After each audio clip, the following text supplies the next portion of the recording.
I'm going to call this meeting the Oskaloosa City Council to order. Today is Monday, August 1st, 2022. Let's start with the invocation from First Christian Reformed Church, if they're here. Seeing none, would you please pray with me?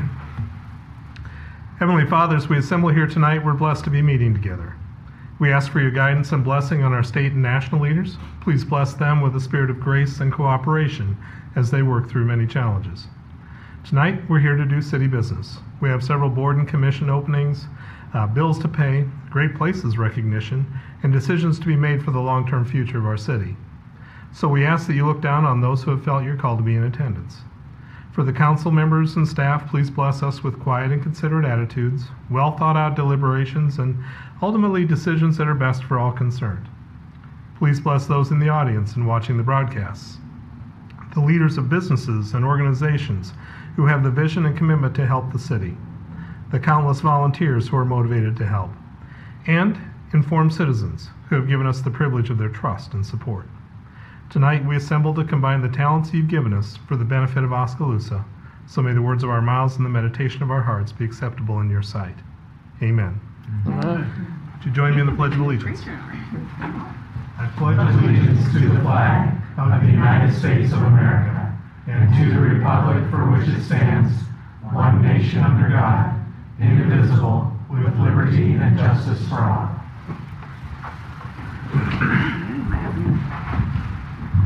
Roll call, please. Allman? Here. Burnett? Here. Caligari? Here. Comfort? Here.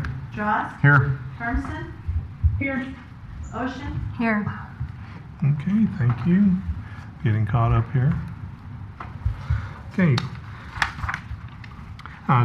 First item up on tonight's agenda is the opportunity for community comments. This item is reserved to receive comments from the community for concerns whether or not they're on the current agenda. The community is encouraged to speak before the mayor and city council, asked to keep statements brief, time limited to no more than 3 minutes. Any questions are to be asked to the city staff, the council members, or the mayor prior to speaking to the full council, so concerns can be properly researched and perhaps answered away from the meeting. Comments are to be directed to the mayor and city council only. Is there anyone who would like to speak tonight?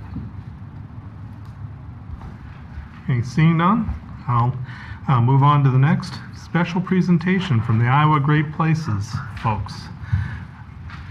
Andy, the floor is yours. All right, thank you so much for having us out here. The very first order of business is through the Great Places designation, which is a 10-year designation through the Iowa Department of Cultural Affairs. We have a really fantastic road sign to give to you all and decide where should we put the Great Places sign.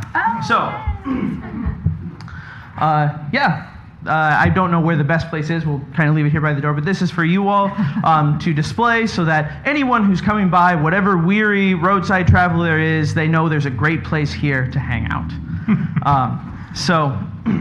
Super exciting stuff. So if you're not familiar with what Great Places is, like I said, it's a state designation through the Iowa Department of Cultural Affairs. It's a 10-year designation to the groups that have worked to submit the application. So the application core organizer comes from the Mahaska Chamber Development Group. Their nonprofit wing is the Mahaska Future View. And so they're the ones who brought together, we have 7 groups that put these partnerships together to create this application that talks about where is arts and culture going in the future of our community.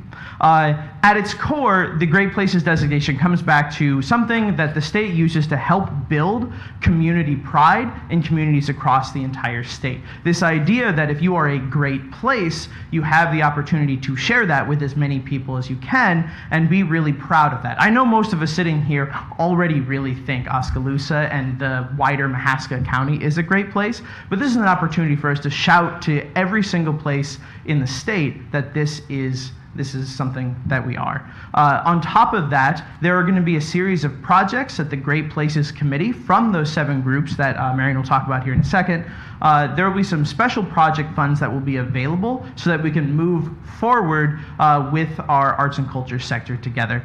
The arts and culture sector in the entire state is one of those things that you never really think about does quite a bit. Last year, it was like $2.9 billion. It was like 2% of the state's revenue, and all that came and was built through the arts and culture community. This is not just what you think of from like visual and performing arts, but is cultural events like Sweet Corn Serenade, and all of those sorts of entertainment and educational pieces and events that you have around various communities. So the other big thing that comes with it, besides the organization from the 7 partnership groups, is that in the 10-year designation, the state sets aside or awards some amount of funds for a vertical infrastructure project, something big that maybe doesn't exist in the community or doesn't exist yet. This isn't going to be fully funded by the state. It's in partnership with your other funders around the community, but it's something big to work on at some point in the 10 years. So those are the major things of what Great Places is. I'm going to turn this over to Marion to kind of talk about the road that got us to being a great place through the Arts and Culture Roundtable. So the Arts and Culture Roundtable came about out of the Arts and Culture Subcommittee and the Placemaking Project. The group has been together just about 2 years now. There are 7 of us. We have Nelson Pioneer Farm and the library. We are the 2 cultural pieces of this group. Then we have George Daly, Face, Astor Rock, I always say that wrong, I apologize, Film Production, Studio Oski, and Golden Goose. And Golden Goose has been beneficial to all of us. They have pretty much sponsored a project for all of the groups that are involved in this Arts and Culture Roundtable. The one thing that's really nice about this Arts and Culture Roundtable is that it gives all of these groups a voice. It allows all of us to come together monthly. It allows all of us to discuss things that are going really, really great. And on the flip side of that, it allows us to discuss things that are not going so good. But it also gives us that opportunity, if we're not doing so good in a particular thing, how can we help one another? Is there a way to cross-promote? Is there a way for us to reach out to these other groups? Is there a way for us to make that, through the community effort, this part, make everything come back together as an arts and culture society? So that's kind of where this group takes us. Each month it's very nice for us to get together. We have the opportunity to have that group building of the Arts and Culture Society in this town, which is it's a huge deal. You don't have that in every single town. For us to have this ability for these groups to come together, and for us to come together as this group and make this happen, that's a big thing. So I'm going to throw this back to Andy, because he's got a little more to go. You thought this was going to be a short meeting. But really, what does this mean for our community going forward? What does this mean for the organizations? And what does it mean for you all as the City Council? For our community, it's this really exciting thing that hopefully turns into more than one really awesome Great Place road sign that we can make sure everywhere can see all of this wonderful thing. For our partner organizations, it means, one, if you're not familiar with any of those 7 that were listed off, find time to get to know them. Take tours, talk with the people involved, because each individual group has so many crazy things happening. It would be 5 meetings for us to even remotely list them all. In fact, the thing about Great Places is, I think, a little bit larger than anyone here really understands. It's a 10-year thing that has the opportunity to just fundamentally transform how we look at arts and culture in our community. One of those things comes from the partnership projects that all of the groups are going to be going. So we all have our individual things like the amphitheater or the makerspace, to name a few, but we also have these group projects that we hope to be working forward with. One of them is some unified efforts in both communication and fundraising, trying to find the ability to boost up these groups in as many ways as we can, both in how we communicate with the larger community, but how we try and make sure that these groups have enough funds to be doing more of the great things that we're already doing. We're also looking at some quarterly meetings that incorporate the community as well, so that everyone can be incorporated and involved and aware of how to keep these groups moving and how those projects seem to be continuing forward. And then the last thing that we're going to be doing is we have plans for putting together more efforts on the economic development side. So the George Daly Auditorium and the Chamber are already working with an economic impact committee. The idea is that we want to understand what are these events doing literally for our community. There are studies out there that talk about a community of this size should be making this much impact, but Sherry Vavra and the MCRF and a bunch of people decided, well, we could figure that out for our community and literally figure out what are these events doing to our community for economic impact. The idea is by the time we get through all of that committee's work and all of those studies, all 7 of these organizations will be able to have the data to say, when you look at an event at the George Daly Auditorium, it did this for our community. Not just in tourism, but in the money that was spent within our community, which recycles like 7 times or something like that as we go forward, right? So we want to be better understanding how to use that data to be helping build our community in a multifaceted way. I think for me personally, if you were to tell me like 10 years ago when I kind of moved into the area that we would be talking about the arts and culture sector being a designated great place, I maybe would have just laughed at you. The idea that we could have city council members and city managers coming to tour these facilities, which are doing all the time really incredible things, and now with Great Places, we're not just doing incredible things, but we're looking in the same direction. And the same direction that works in the best way it can to lift up our entire community. And so Great Places is one of those things that lifts the tide for all ships. It is what can we do to build a stronger community, and how is the arts and culture sector, through its creative and its expressive and its economic modifiers, what are they going to do to help make everything just that much greater all the time? So I'd be happy to answer any questions to the best of my ability, or we have many members from the Great Places Committee here too who would love to field some questions if you have any as well. How many great places are there in Iowa? Ooh, I don't know how many total there are. I think there were 42? Yeah, and there were Total. just 2 or 3 designated in this last cycle as well. So Thank you. 42, yeah. And so you talked a little bit about funding of projects, and it sounds like there's some sort of a matching approach with that. Yeah.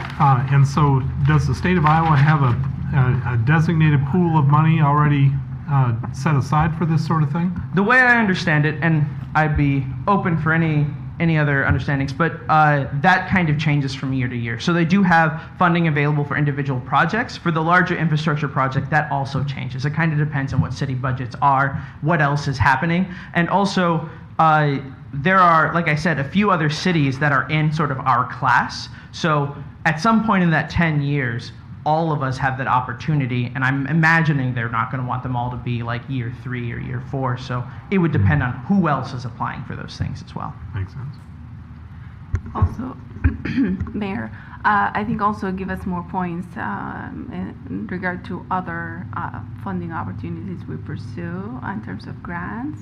So being a great place will add points, so we'll have more. Yeah, it absolutely will. In fact, when I was at the last chamber meeting, there was a discussion about one of the Main Street grants that we were just a few points shy, and there's a little checkbox that says Great Place there, and that would have been the thing that got us over the edge for that specific thing. So when any of these groups, and I would say, I think it's around the community, when you're applying for those funds, Great Place is one of those check boxes that kind of edge you up towards the top a little bit.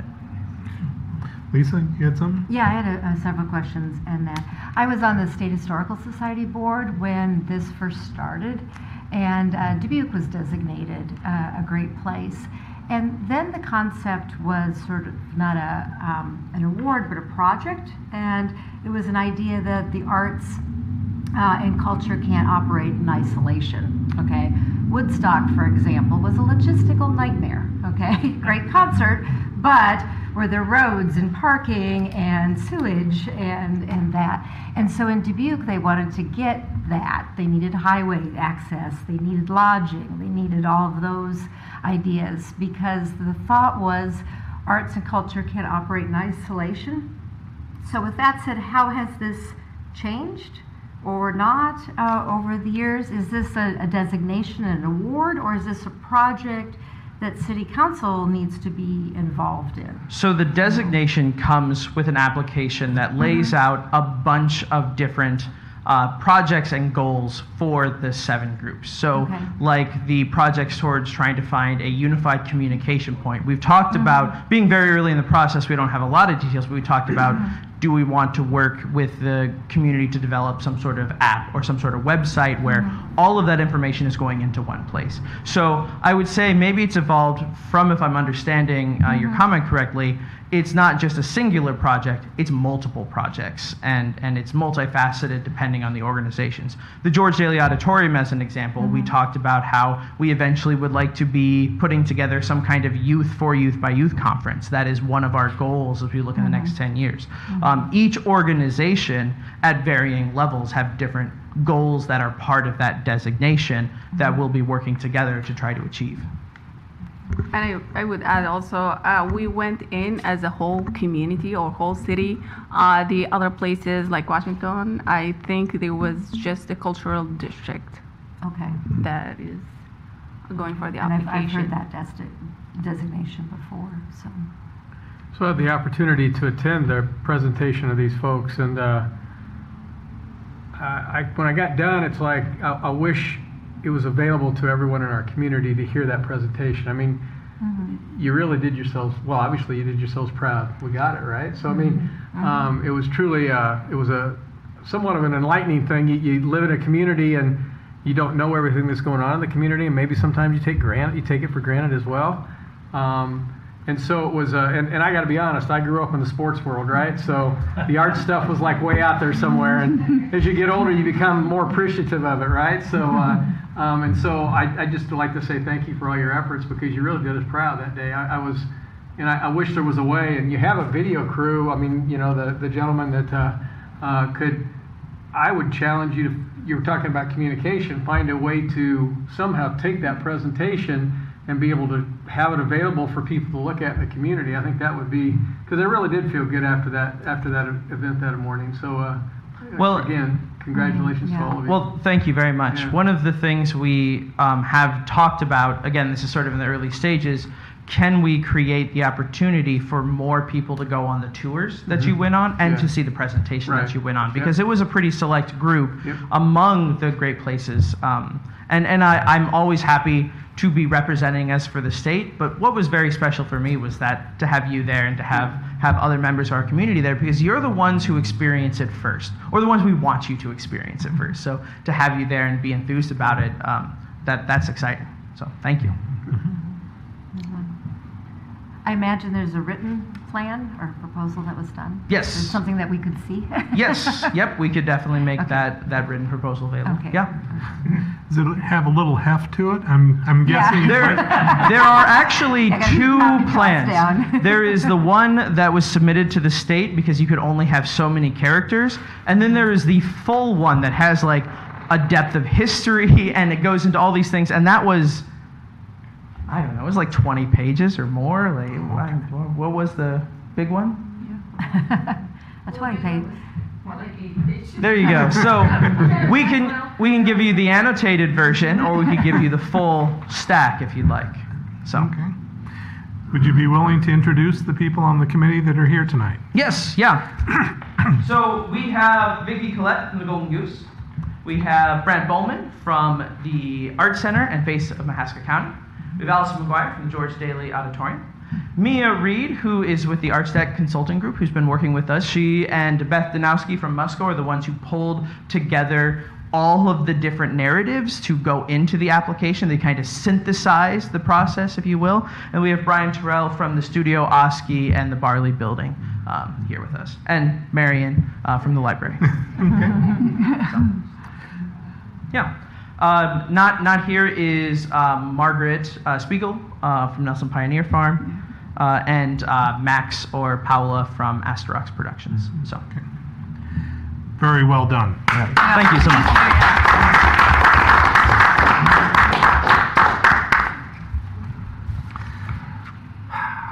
There's so many good things that happen in this place.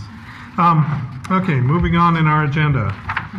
Next is the consent agenda. These are all items that are considered to be routine in nature. There aren't any that I feel the need to call out any special attention to. Do we have a motion of support for the consent agenda? So moved. Second. Okay, any discussion? Roll call, please. Hermson? Ocean? Yes. Almond? Yes. Burnett? Yes. Caligari? Yes. Comfort? Yes. Drost? Yes. Okay, that passes. I kind of missed that Tom's not here because he always had something to say about the consent agenda, but you Yeah. know. He did. I know, here's your opportunity. Say, you know what Tom would have should said? take up the torch, right? Yeah, So, yeah. Go ahead and throw him under the bus if you want to. He's watching too, by the way. That's great. Yeah, okay, moving on to the regular agenda, item 7 is the announcement of vacancies we have on various boards and commissions. The Airport Commission has a vacancy for a term ending in December of 2027. The Board of Adjustment has a vacancy for a term ending in December of 2026. The Building Code Board of Appeals, there's one vacancy for a regular member and for an ex officio member. The Civil Service Commission, we have a vacancy for a term ending in May of 2026. Historical Preservation Commission, one vacancy. It's for a term ending in December of 2023. And the Library Board, one vacancy for a term ending in June of 2023. Getting into the regular agenda, the first item, and the only one on the agenda tonight, is to consider an ordinance amending the Oskaloosa Municipal Code, Chapter 10.24, which is stop and yield requirements. This is the second reading. We have added Partnership Drive as a new street within the city limits of Oskaloosa, and it intersects with Green Street as a T intersection, and so it requires an amendment on Chapter 10.24 of the code to have an enforceable stop sign at the intersection. This is already considered once, and so this is the second reading. Do we have a motion of support? So moved. Second. Any discussion? Roll call, please. Ocean? Yes. Almond? Yes. Burnett? Yes. Caligari? Yes. Comfort? Yes. Drost? Yes. Hermson? Yes. Okay, that passes. Gets us to the end of the regular agenda. Let's see, then reports from city staff. City manager. Yes, Your Honor. Last council meeting, we heard questions in regard to the active transportation plan implementation process. So staff would like to take the opportunity to give council and the public an overview of the development process and update you on where we're at on the implementation.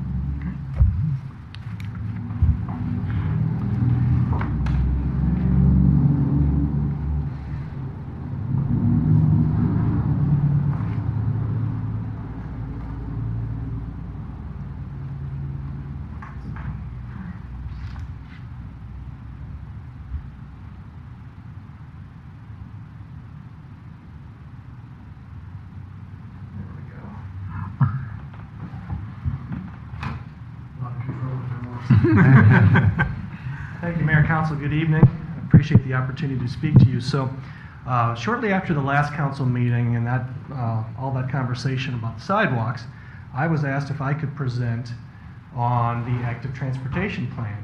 And I'll be honest, my initial thought was a little bit concerned because I wasn't here at the time, right? But then I looked around the table and none of us were. So this dates back several years now. And but my role here is to give you a bit of a background, I guess, description of the background that we found. We dug into the council minutes, the agendas. We dug into the plan itself. It's had several iterations over the years. It's been updated a few times. Also dug into the media reports releases a little bit as well. So there was quite a bit of activity surrounding this plan. So I'm going to give you some slides here, and then we'll turn it over to Sean to wrap that up. So the background, this started in 2015. So at that time, we were just coming off our new designation as a Blue Zones community. In the City Council, the city adopted a complete streets policy. And what that is when you look beyond just the cars on the street, you look at all forms of transportation and also the ability of users of those streets.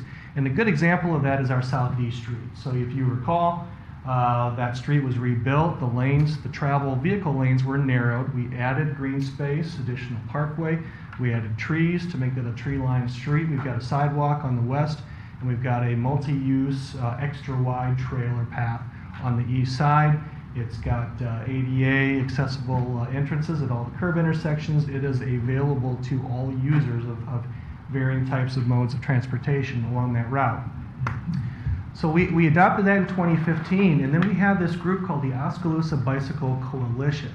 They finalized their master plan, which they're calling the Active Transportation Plan.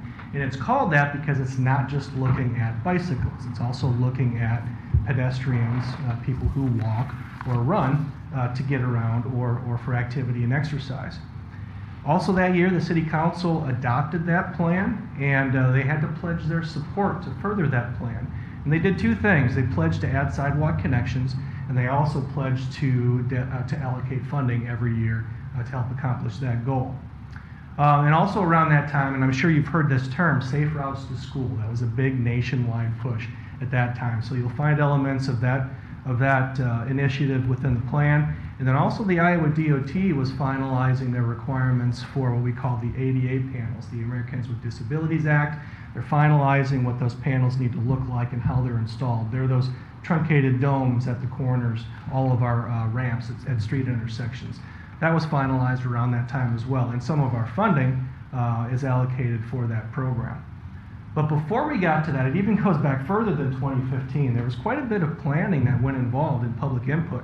So it really dates back to about 2010 when then Governor Branstad announced his initiative for that Blue Zones project. He wanted to make Iowa the healthiest state in the nation.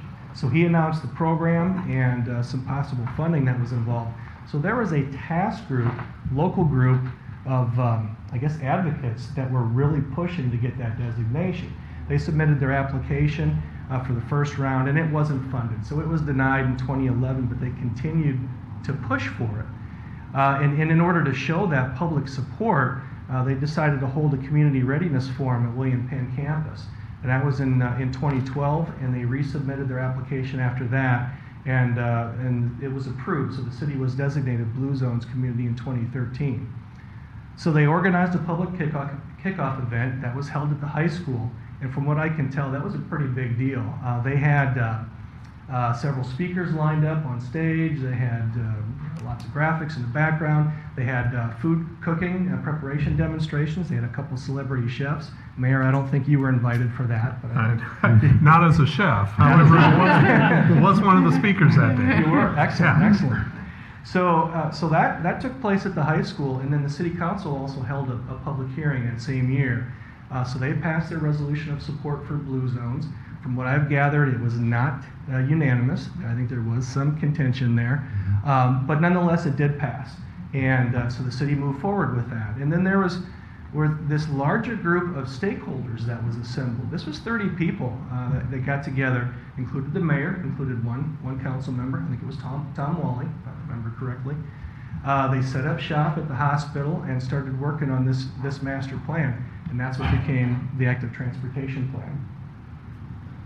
3 objectives: to create a network of routes. So again, we're focusing on both bicycles and pedestrians, and also to expand those routes to connect to destinations. And they were prioritized, and we'll show you those here in a moment. And also a push to make Oskaloosa an active, attractive, and safe transportation network community. That was one of the larger goals of the plan, or objectives. And then to break that down, those objectives into further goals, they wanted to complete that network. So they're laying it out. They want to make sure that they're taking steps to complete it. And then also linking to those priority destinations. So they were actually listing the important destinations that they wanted users to be able to get to around the community. And it was broken out into 4 quadrants, and I've got a slide on that as well. They also wanted to make sure the network connects to the rec trail. And then also, again, that safe routes to school was one of the 4 major goals within the plan. So here's those destinations broken down into 4 quadrants. All of those destinations are prioritized. So you can see here the schools are listed, the William Penn College, the fairgrounds, and of course shopping and ice cream. Who doesn't like ice cream? You like to go to Frosty Gutter. That was listed as well. You have parks and grocery stores in the southwest, and then also the mall. Northeast side of town, you've got the 2 middle school, high school, YMCA, the hospital, Hartman Square Mall, which still had Slumberland Furniture and Dollar General at that time, so another shopping destination. Senior Center, And then to the southeast, you've got downtown, you've got a major employer and Clow, and then Wood Iron Grill, which is another restaurant as well. And then you can see a couple other destinations outside the city limits, which aren't necessarily under our jurisdiction. And then the plan goes on, it creates an action plan within the plan. So there's a series of strategies that are listed that you can see here, and all of those tie back to the two different categories in the plan. So in blue here, the crosswalks, walkability, safe routes to school, that all has to do with pedestrians. How do people get around? Do they have their destinations, and can they get there safely? And then lastly, in orange is the bicycling component, increase their activities, bicycle parking, safety, education, and then this regional plan idea for a tie-in. So that, I think in a nutshell, is some of the background and planning process that went into it. I'm going to go ahead and turn it over to our senior engineering technician, Sean Murphy. He's going to tell you a little bit more about the outcome and the implementation.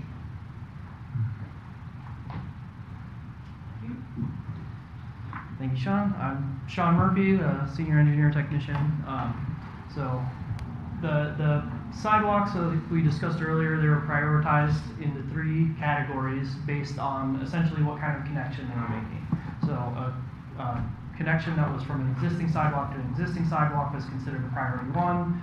A connection that was just extending an existing sidewalk was a priority 2, and then anything connecting new sidewalks from phase 1 and 2 were phase 3. There's a budget put together. It was a very high-level estimate from what I can tell. It appears that they just kind of estimated about 35 feet or $35 a linear foot per sidewalk, and that was the basis for these numbers. Looking at it a little more carefully, some of these numbers are probably low because in, for instance, some areas of town we don't have curb and gutter on our streets.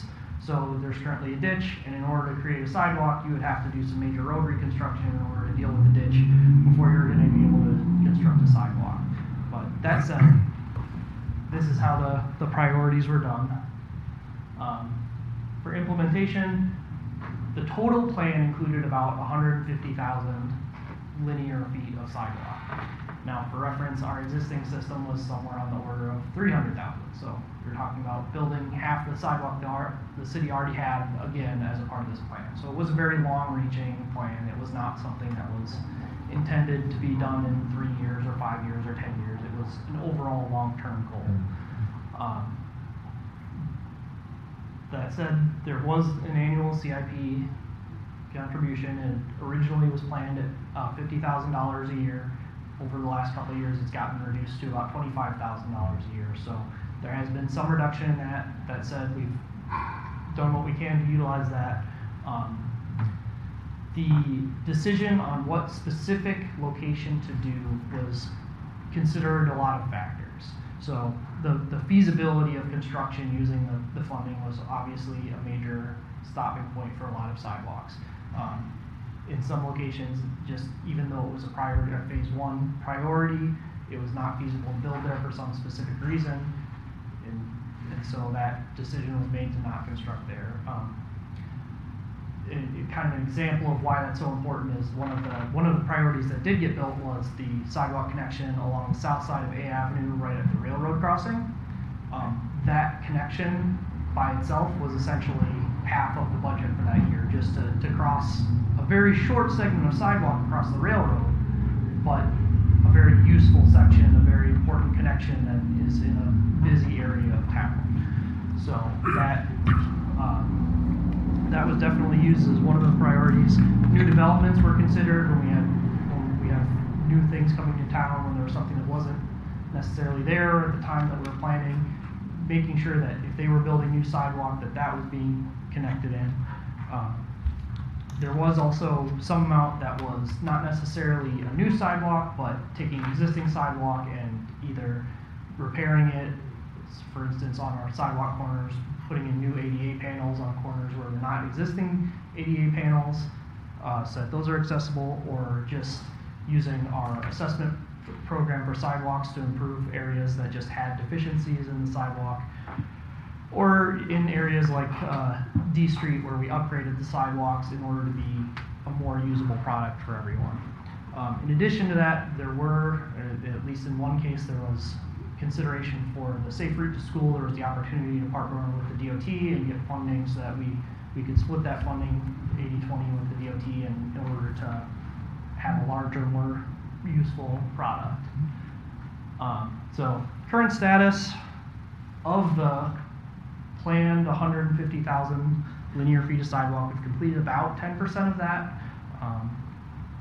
It's been a total dollar spent would be $466,000, of which 161 was federal funded, as I mentioned earlier. And currently our spending schedule, we have $25,000 allotted a year in the CIP. So continue to work towards connections and where we can make that work. So this is a map showing the sidewalk plan. Everything in red is what was initially planned as a part of the active transportation plan, but has not yet been constructed. Then the green, the lighter green, is things that were constructed specifically for the active transportation plan. They were not necessarily part of something else. The darker green is something that it was an existing project that we did a road reconstruction or a similar type of thing. And as a part of that, we made upgrades to the sidewalk or repairs to the sidewalk. So this gives you kind of an idea of where we've worked. You can see there's some work in each quadrant of town.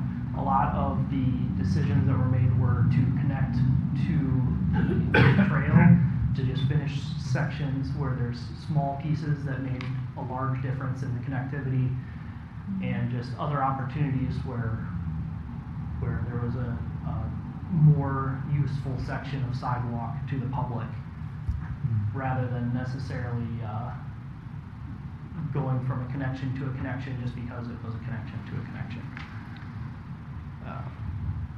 Then going back to the priority destinations that were mentioned earlier, of the destinations that we have, the ones titled in green here are ones that we think are at this point well served by the sidewalk. There's a connection that can get you typically from either the center of town or from the recreation trail, that you would be able to walk successfully to those locations using the sidewalk system. The ones that are not highlighted in green are still targeted destinations. They're ones that we haven't quite been able to make that connection to using the funding yet. So I believe that is the end of that. So any questions about the plan at this point? No, you want, okay, I'll answer. So that's where we're at now. I know there's a lot of talk about, and has been a lot of talk about, trying to get a sidewalk out to the Walmart area, and that's a challenge. Yes. Because you got that gully down there. Right. And I don't think we come up with a solution with that, but I think we asked the DOT one time if it was possible to put a, like a, what do you call it, a side walkway off the bridge, but I don't know if, I think somebody did inquire about that, and DOT came back with not a positive answer, I think. But I've seen in other cities where they have a bridge, and then along the side of the bridge, there's a for folks to walk, a walkway, and then you can connect the rest of the sidewalk to. But yeah, and that would certainly be helpful. One of the issues is that we would either have to be on the north side of A Avenue, or else we'd have to cross A Avenue at Gateway, which also has some challenges with that. I recall a lot of this project here we was planning like $50K a year to do pieces of sidewalks where there was some places in town you can walk a block and all of a sudden this block doesn't have a sidewalk, but on the other side of the street it continues. Those are the things we were trying to finish, you know, as you guys been doing. But maybe we should revisit the plan and see if we really need sidewalks in some of these areas, because there are some areas like South 11th. I see a lot of people walking down that street. It's not to say we have to put sidewalks on both sides. I mean, at least we got a sidewalk down the street to accommodate people instead of walking in the road or walking on that rough terrain that's down there. Because I know there's houses being built there, and they're putting in this sidewalk because that's part of the new construction to have a sidewalk put in. You know, you hear the story, well, sidewalks to nowhere. Well, okay, but eventually it will connect through the ongoing projects that are going on. So, but I would suggest, you know, to just revisit that plan, especially that map, I'm familiar with that map to see if we really need to, each of those areas that are in red, revisit that and see if it makes sense to have a sidewalk there or whatever. I don't know. But there's some areas I don't think it's feasible, especially in the old sectors of town, older home areas where there was no sidewalks. They had ditches, and now you're talking total reconstruction of the road. Yep. Right. Yeah, and that's obviously outside the scope of what Yeah. this was hoping to Yeah. accomplish. So, Was the business, the courthouse square mentioned on the plan? Well, the square, I think. Or is that a different? The square and downtown in general, I think, is pretty well served by sidewalk at this point. Okay. At least as far as we'd be concerned. Obviously, we monitor it in case Right. there's improvements that are needed. I know one of the priorities right now is putting ADA ramps on some of the corners where we don't have them. But in general, at this point, downtown would be considered well served by the sidewalks. Because I would disagree, watching Sweet Corn Serenade and people trying to get across the highway to the coffee shop, you know, so talking about being a great places, you've got two places that are separated. We also have a school co-op that's going in there, and it's very dangerous. You know, that's the most dangerous thing I've done is cross that highway. South Market. And- Yeah, South Market. Yeah, and I think that unfortunately is kind of more of an issue with the nature of having a pedestrian crossing across a highway than specifically something with the service of the sidewalk. I mean, unless we were to put in a pedestrian bridge or something like that, which would be a much larger scope of construction, there's not a way to really address that by just installing a new sidewalk. That's why they have to. But force- across- Chief, there's not a I was talking pedestrian, about that's a not a legal crosswalk. pedestrian for that Smoky Row, right? That's not a. No, that's not a designated crosswalk. I have learned the hard way. But it's not a right. It's not, Yield requirement. Right. it's not according to the DOT standards, only by the traffic lights. And it's something that people in town know, but there's a lot of people who come visit, and they are so confused, you know. So that part. Steve brought up 2 weeks ago, how much are we expected in this town to provide for sidewalks?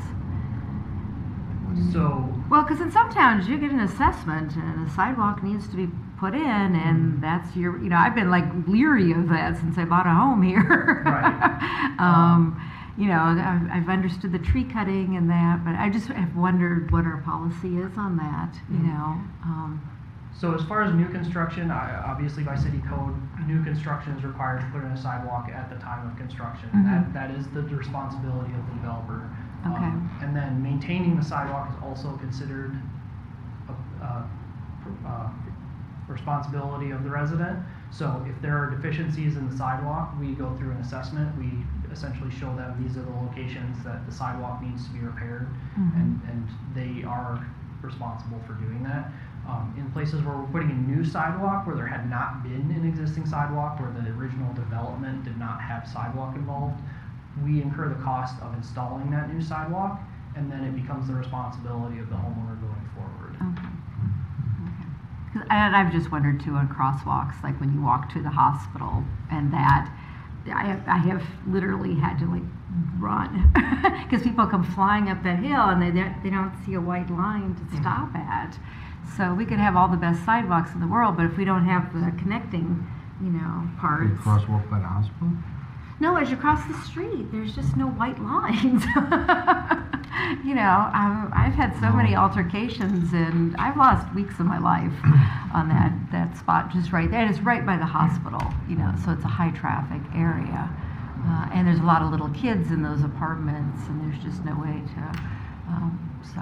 But as far as safety, the crosswalk further talking about the Smoky Row, I would think that the First Avenue or High Avenue would be, First or High would be a better decision with the street, the stoplights with the cross. I'm just saying, I'm up and down that road all the time. I do let people go by, but like you said today with the I mean, to me, the stoplights at both of those would be easier to get over to the square. Well, this has been a good exercise because I think somebody mentioned that none of you had seen it. So it's in that respect alone, it's been a good exercise for all of you to become familiar with it. So, Yeah. Any other questions for Sean?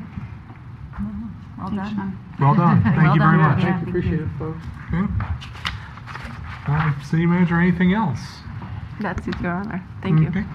City Clerk, anything? No, sir, thank you. City Attorney, anything? Mr. Mayor, just a shout out to your city clerk. I needed something today, trying to track down a resolution about 100 years old. She was going to have to dig it out, and in less than 10 minutes' time, she had the exact thing. He's not kidding. It was 100-year-old. So Good for you, Abe. you can't do that where you just say, yep, I dug out a 100-year-old resolution without telling us what was the resolution Yes, we're looking I know. Thank you, Mayor. Some looming water board issues. Oh, okay. Wow. She had that right on her desk the whole time. Yeah, someday somebody's going to ask. I'm gonna have to come and visit, see how you do all the research on that. Fastest clerk in the West. Steve, anything? No, sir. Okay, Rhonda? No, sir. Okay, Bob? Tagging on to the arts group and everybody, said the Great Place designation is a fantastic thing, so job well done. This weekend at one of the projects that they referenced, the amphitheater on the former Bernard campus, in University Park, there's a production that's going to be happening there. There's been a lot of work done over the past year. And it's neat to see some college students that are, I think most of them are Oski grads, been through the George Daly Youth Theater program and high school program. And when is it? And that's going to be Friday and Saturday night at 6 o'clock. Is that right? So I encourage everybody to check that out. Okay. Charlie? Yes. Oh, here it comes. Just first of all, just want to give a shout out to the chamber for wonderful sweet corn serenade last week. Coming off of the pandemic, it's just been a pleasure to see the square full of townspeople and just a very, very great event. In regards to a Facebook post the city made last week announcing a wonderful new investment in the city, I did just want to take the opportunity to say, from my role, I was a little disappointed in the response that developer got. If we want to talk about how a community is going to grow, I do think that it starts with decisions that each and every one of us make. We, the council, took some heat in that particular post that I felt was misdirected, saying that we are actively not trying to bring in the right types of business to this community. While we, the council, can and should make decisions that make it easier for business to come here to town, in my view, it's really incumbent on each and every one of us to also take individual actions that promote a strong economy, such as shopping locally and supporting local business. I believe that new businesses will go to communities where there is that local spending and support for small business and an environment that's going to promote new investment. So if we don't have those three ingredients, in my view, we're not going to get the things that everyone was complaining that we don't have. I think there's a lot of room to grow here in the community, and we just have to be willing to make some of those changes. That's all I'm going to say about that. I agree. Thanks, Charlie. Okay. Joe? I just have one thing, and it's for the staff today who took care of that very large dead tree over there on the corner of C and C. Thank you. I called this morning. I just want to give a shout out to whoever's over there. I Yeah. called Grant this morning, and he was on it within a half an hour. I drove by there during my lunch hour, and their guy was up in the bucket, and it was hot. Yep. And I didn't realize we had a new brush chipper, but it looked good. But, Yep. That's kudos to them too, I think. yeah, that was I don't know when that limb fell in front of that house, but I think it was, I called him about 7 o'clock. I think I was down that road, I was on call. I did not see it. I think it was just within, because I'm Last up and down night, that, within the last day or so, I've been down.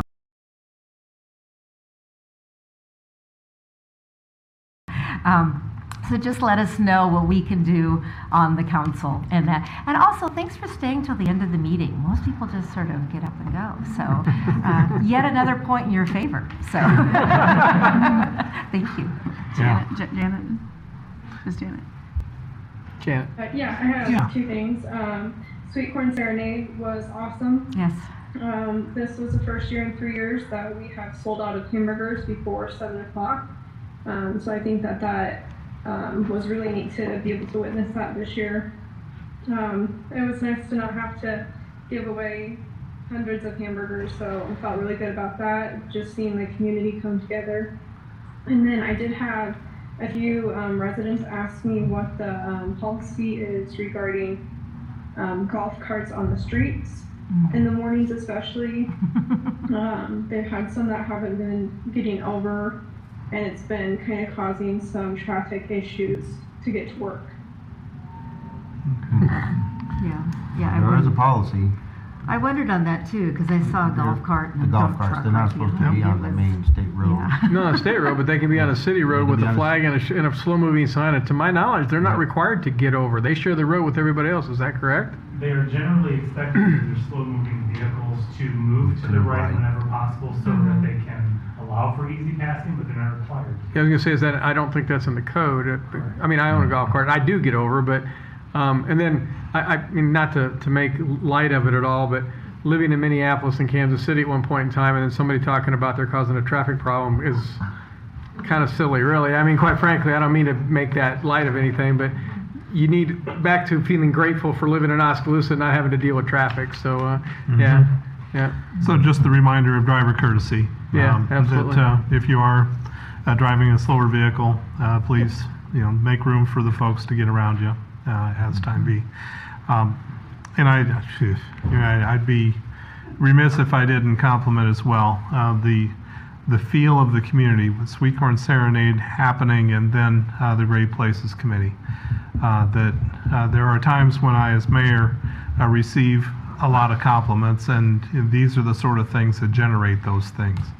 And the city of Oskaloosa has dramatically improved over the years, both in the awareness of the important things that a community needs to do, but also in the pride. And I think in particular, seeing it at Sweet Corn Serenade, but with the Great Places in particular, that is where pride really starts to shine. And pride actually takes some leadership.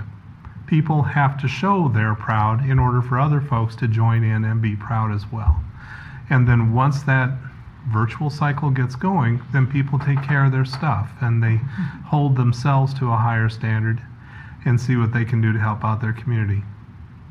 And what I see the Great Places doing is exactly that. That it's a very strong shot in the arm, and I think our community is going to be much better.